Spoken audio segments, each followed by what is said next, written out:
Feeling despair. Today I want to talk a little bit about what we could do when we're feeling in a state of despair. Now, we all experience things in our life, and a lot of us go through very different journeys. Some people may have somebody very sick in the family, or you could have lost somebody. Things can just come and hit us out of the blue sometimes, and it can lead us into a state of despair. Could be that you've lost a child and you've had a stillborn, or you may have just separated and had a divorce, and that can sometimes feel like grief as well. You don't have to necessarily for somebody to die in order to experience these kind of feelings.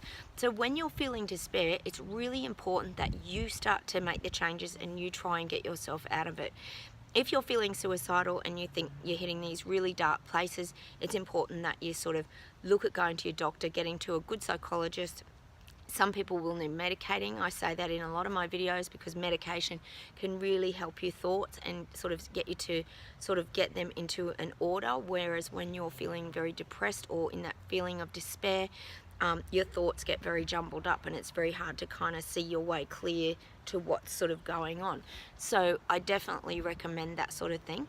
But if you are feeling despair, some of the things that have worked for me, and I have suffered these things over my life. I've had a few bouts of depression and I have felt suicidal at times.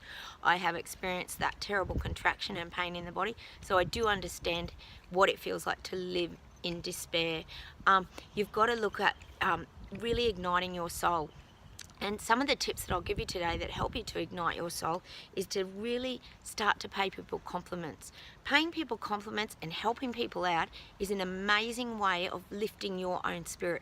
And as much as that makes the other person feel good as well, it actually makes you feel good too, because you feel like you've said something nice or you've made somebody's day because you've told them that their dress looks nice on them, or you've helped an old elderly neighbour who couldn't put their bin out. These are such simple things, but sometimes these are the things that can ignite your soul and get you kind of moving forward in life rather than staying stuck in despair and sadness.